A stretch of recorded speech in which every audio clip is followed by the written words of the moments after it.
नमस्कार, मेरा नाम आलोक है। आप लाइव स्टीज देख रहे हैं।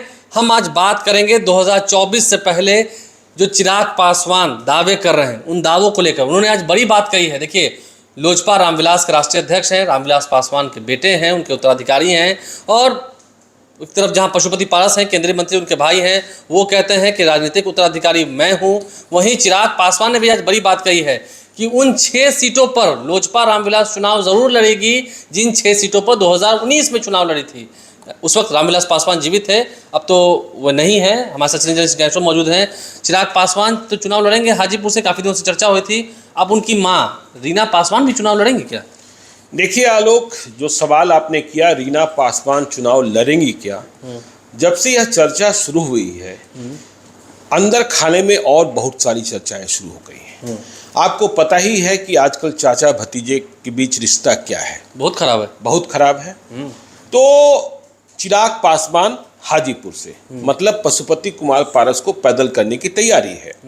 और अब एक नई चर्चा की चिराग पासवान की मां रीना पासवान भी चुनाव लड़ेंगी। देखिए, हमने पशुपति पारस की पार्टी के एक बड़े नेता से पूछा, उन्होंने कहा रीना पासवान चुनाव लड़ने योग्य हैं क्या किसी रिजर्व सीट से। तो यह सवाल फिर से उठाया जाने लगा है। आप याद कीजिए 2019 का चुनाव, जब सीटों का बंटवारा हो गया था, टिकटें दी जा रही थी, रामविलास पासवान ने तय कर लिया था मैं स्वयं चुनाव नहीं लड़ूंगा। तब भी ये बात आई थी कि 2019 में रीना पासवान को ही पहले हाजीपुर से चुनाव लड़ाया जाएगा, मतलब उत्तराधिकारी उन्हीं को बनाया जाएगा। पशुपति कुमार पारस अस्वस्थ चल रहे थे। चुनाव प्रचार के दिनों में वे बहुत गए भी कहाँ थे। प्रचार तो चिराग पासवान ने ही किया था और रामविलास पासवान ने ही किया था। लेकिन तभी एक विवाद उठा, रीना पासवान रीना शर्मा, ठीक है ना। अब असलियत क्या है यह तो चिराग पासवान और पशुपति कुमार पारस ही जानते होंगे। देखिए, जो अपने यहाँ कायदे कानून है, नियम है, हाँ कायदे कानून नियम है, जो प्रामाणिकता है कि शादी के बाद धर्म तो बदल जाता है, ठीक है ना। जब आप दूसरे धर्म में शादी करते हैं, लेकिन शादी के बाद भी जाति नहीं बदलती है, ठीक है। अंतरजातीय विवाह अगर होता भी है तो उसके बाद कास्ट नहीं चेंज होता है। कहाँ चेंज हो जाएगा। देखिए, यदि किसी दलित ने किसी सवर्ण से शादी, किसी पिछड़े से शादी की, तो यदि पिता दलित हैं तो उनके बच्चे दलित भले हो सकते हैं, लेकिन जो माता दूसरी जाति से आई है उनकी जाति नहीं बदलेगी। ऐसा नहीं हो जाएगा कि वो उस लोकसभा क्षेत्र से या विधानसभा क्षेत्र से चुनाव लड़ लेंगे। मतलब आप बात जब रिजर्व सीटों की कर रहे हैं इसलिए सवाल खड़े कर रहे हैं। हाँ, ये सवाल हम खड़े कर रहे हैं रिजर्व सीटों की। हाँ, तो देखिए, परिवार के भीतर यह जो बहस है, अब यह सच्चाई भी वे ही लोग ही जानते होंगे। तो जब चिराग पासवान और पशुपति कुमार पारस के बीच इतना कटु रिश्ता है, इतना खराब रिश्ता है, तो इस विवाद को फिर से तुल देने की तैयारी भी चल रही है। यह जानकारी मुझे मिल रही है। क्या सच है क्या नहीं सच है, देखिए, रामविलास पासवान की पत्नी रीना पासवान, उन्होंने परिवार को संभाला रामविलास पासवान की मौत के बाद। वह टूट गई जब परिवार में बंटवारा हुआ, जब पार्टी टूट गई, ठीक है ना। तो देखिए, रीना पासवान जमुई से चुनाव लड़ती हैं, तो अपने आप में रामविलास पासवान से बड़ा कोई दलित नेता तो हुआ नहीं, ठीक है ना। और आज भी वे सभी के नेता हैं, ठीक है ना। रामविलास पासवान को सभी आदर और सम्मान के साथ देखते हैं।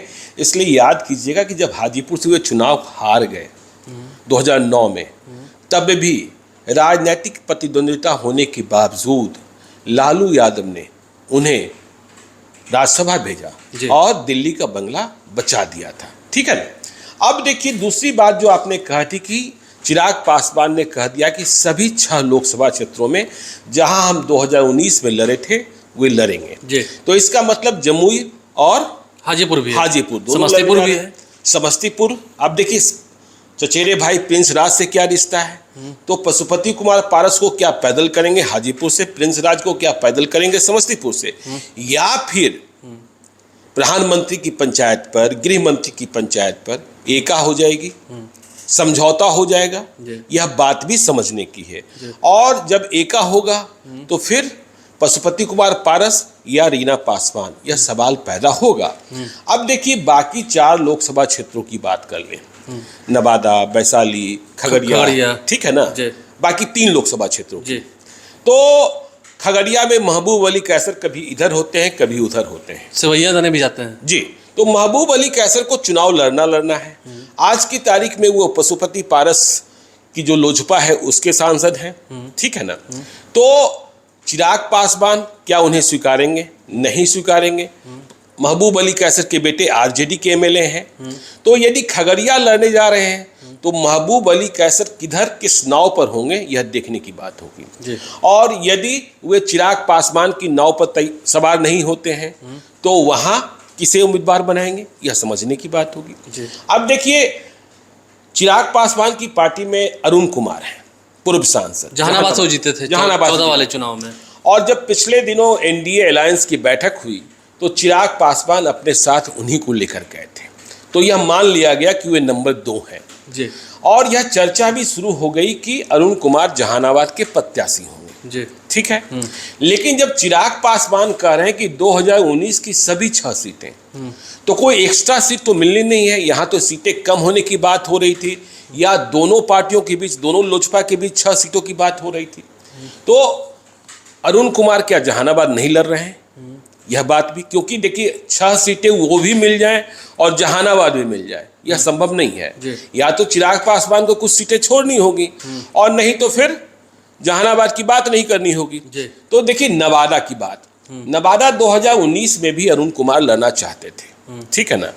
और तैयारी भी इसी बात की थी। जब टिकट नहीं मिला तब भी वे नवादा ही लड़ने की तैयारी कर रहे थे।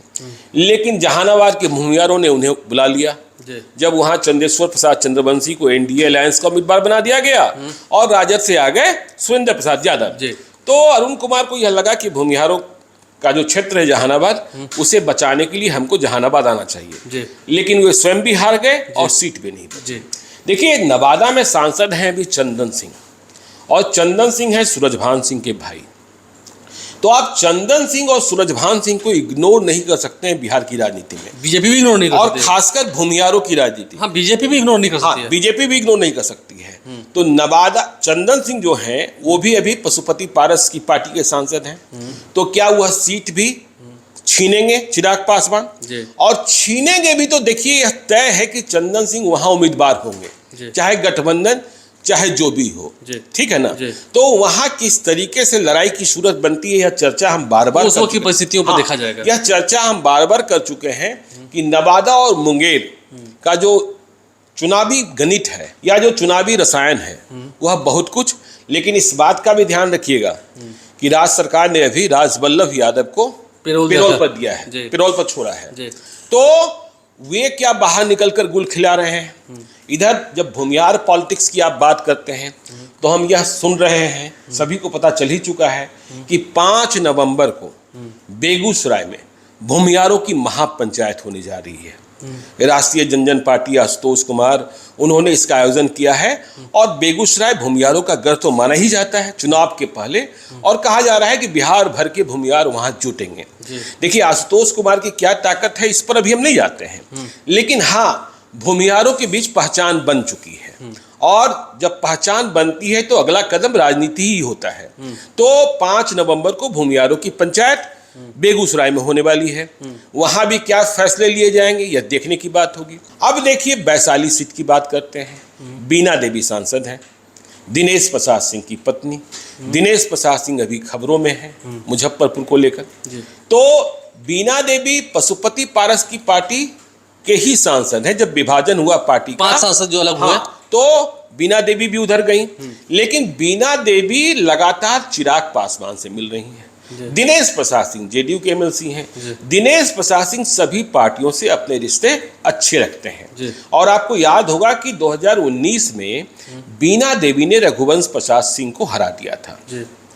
एक खबर यह भी चलती है, क्योंकि वैशाली को लोकतंत्र की जननी कहा जाता है, कि बीजेपी इस बार एक संदेश देने के लिए, जैसे उत्तर प्रदेश में गाजीपुर लड़ा गया, वैसे ही बिहार में वैशाली स्वयं लड़ना चाहती है।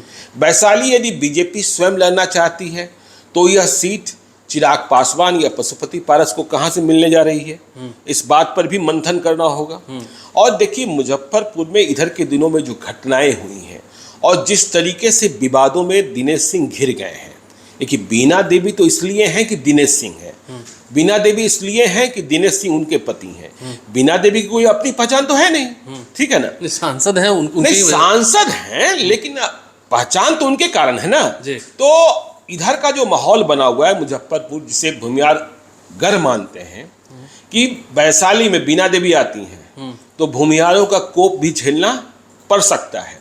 एक और खबर चलती रहती है कि नित्यानंद राय इस बार सीट बदलना चाहते हैं, उजियारपुर चुनाव नहीं लड़ना चाहते हैं, और उनके बारे में यह चर्चा होती है कि वे वैशाली या सीतामढ़ी के उम्मीदवार हो सकते हैं। तो नित्यानंद राय इतने ताकतवर हैं, बीजेपी में उनकी इतनी चलती है कि वो जहां से चाहेंगे वहां से चुनाव लड़ेंगे, क्योंकि वे अपने बारे में फैसला तो कर ही सकते हैं, क्योंकि वे दूसरों का फैसला भी कर रहे हैं। जो दूसरी पार्टियां बीजेपी के साथ जा रही हैं, मतलब अलायंस में, एनडीए अलायंस में, आपने देखा ही उपेंद्र कुशवाहा को कैसे लेकर गए, जीतन राम मांझी को, मुकेश सहनी से भी नित्यानंद राय ही बातचीत कर रहे हैं। तो 6 सीटों में यदि 6 सीटें बरकरार रखी चिराग पासवान ने, आपको यह भी याद रखना चाहिए कि मुजफ्फरपुर में सभा कर चिराग पासवान ने कहा था कि वैशाली हम ही लड़ेंगे। अब देखिए नवादा पर हम फिर आते हैं। नवादा की सीट के लिए जीतन राम मांझी भी बहुत माथापच्ची कर रहे हैं। जीतन राम मांझी की पार्टी का मानना है कि हमें 1 सीट क्यों, हमें कम से कम 2 सीट मिलनी चाहिए। तो पहली सीट तो गया है ही, जहां से उनके बेटे संतोष मांझी चुनाव लड़ेंगे, और दूसरी सीट वे नवादा चाह रहे हैं। नवादा में रोमित कुमार का नाम आगे बढ़ाया जा रहा है। तो ये सारे समीकरण हैं। चिराग पासवान ने कह जरूर दिया, देखिए चुनाव के पहले आप यदि यह न कहें, ये भी वो तैयार है, वो मान रहे हैं कि हाँ वो अपनी माँ को लड़ाना चाहते हैं चुनाव। नहीं, हमने तो कहा ही, और लड़ाना भी चाहिए, ठीक है ना। लेकिन कानूनी पक्ष क्या है, वैधानिक पक्ष क्या है, वो देखना होगा। रीना पासवान, रीना शर्मा, ये क्या पक्ष है, ये देखना होगा, और इसकी सच्चाई पशुपति पारस ही जानते होंगे और चिराग पासवान ही जानते होंगे। हम इसके बारे में कोई अभी प्रामाणिक टिप्पणी नहीं करना चाहते हैं। देखिए रामविलास पासवान की पत्नी है, बहुत भद्र महिला है, लोगों के साथ रिश्ता बनाती हैं, और उन्होंने रामविलास पासवान जब बीमार थे तो बहुत ही अच्छे ढंग से अपने पति की सेवा की, ख्याल रखा। फिर जब चिराग पासवान अकेले पड़ गए तब भी चिराग पासवान को उन्होंने ढाढ़स दिया, साहस दिया, और परिवार को। तो यह सब देखने की बात होगी कि चिराग पासवान करते क्या है, फैसला क्या होता है। 6 सीटों की बात तो कर दी है, लेकिन क्या सच में 6 की 6 वो सीटें वही रहती हैं जो 2019 वाली थी? अगर ऐसी बात है तो फिर जो उनके चिराग पासवान की पार्टी में और भी नेता हैं, जैसे देखिए अब कह रहे हैं 6 की 6 सीटें वही रहेंगी।